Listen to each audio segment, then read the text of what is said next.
Recently, I was fortunate to be invited by a good friend Russell to facilitate a photo workshop hosted by the Outer Shores Lodge. The lodge is located in the tiny village of Bamfield on the west coast of Vancouver Island. The area has been home for thousands of years to the Huhayat people of the Nuu-chah-nulth tribes. Europeans came in the 1800s for the fishing, and it is still a recreational fishing hub today. There's also a Coast Guard station and a world-class marine sciences centre. Spring can be a turbulent time on the west coast, with storm-force winds and torrential rain.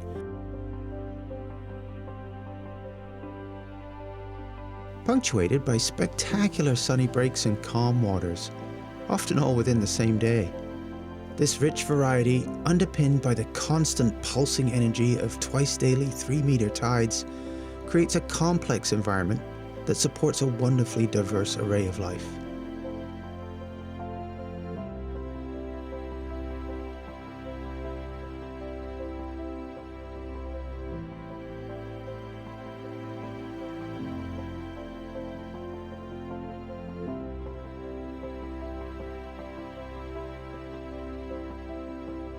Our goal on the tour was to explore and photograph the fascinating ecology of the area.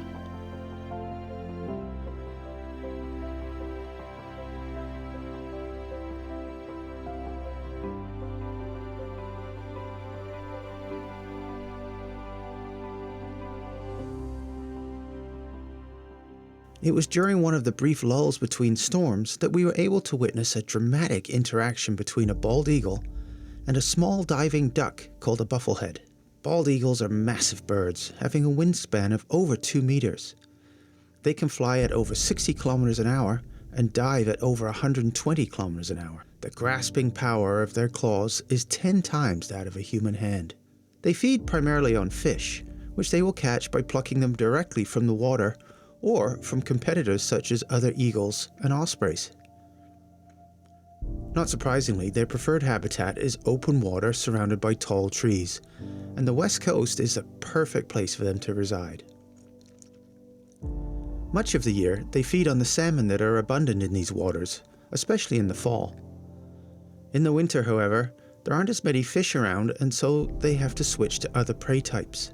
Fortunately for the eagles, many species of ducks and other seabirds overwinter on the milder coast to avoid the harsh climate inland. Buffleheads are smallish diving ducks that spend their summers on inland lakes and other bodies of water, nesting in woodpecker holes in trees. The males have beautiful iridescent green heads, whereas the females are darker in colour. With all these little protein packets floating around on the surface of the ocean, one would think the eagles would have a fairly easy time of it, but not so. Buffleheads can fly at nearly 80 kilometers an hour and are able to almost instantly launch themselves off the water without the long run-up required by other birds such as geese. They are also powerful divers and can stay under the water for up to 20 seconds at a time. Which brings us to our eagle versus bufflehead contest. It was late afternoon and the sun was setting fast. We had cruised down the inlet looking for bears, eagles, and seabirds. This is when we saw the eagle swooping down, trying to catch a female bufflehead on the surface of the water. As the eagle dove, the bufflehead would see its approach, and just before the eagle was about to strike, it would quickly dive under the water, causing the eagle to miss. The eagle would overshoot the bird and have to gain altitude again before it could turn to make another pass. Meanwhile, the bufflehead would pop to the surface, take a breath, and be ready for the next attack. Now, if you've ever played a diving game in a swimming pool, you know that after doing several dives in a row, you can get quite out of breath and need to take a rest.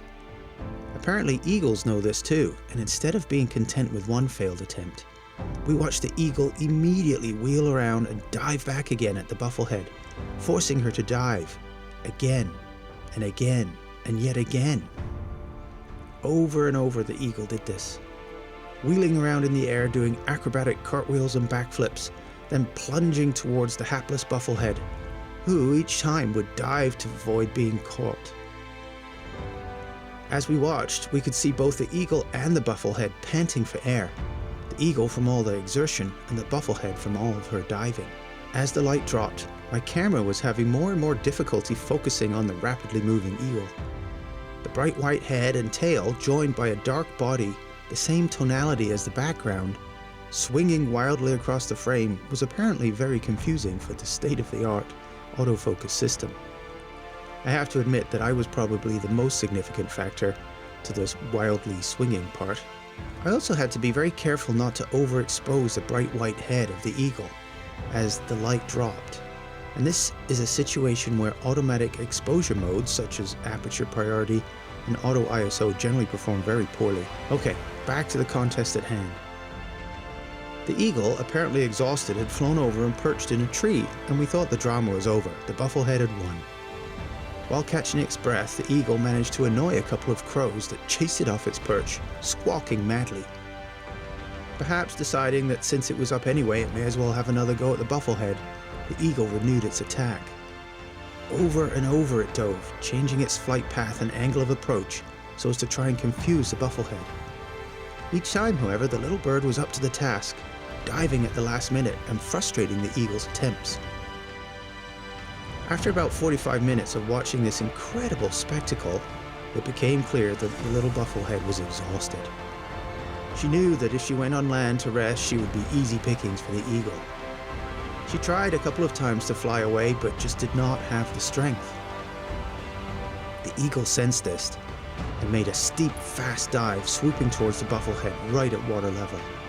Its bright yellow talons extended and plunged into the water, causing a great splash. From it, the eagle emerged, carrying the now doomed Bufflehead. She made one final desperate struggle, almost causing the eagle to lose its grip, but then those killing talons closed around it, and it was done.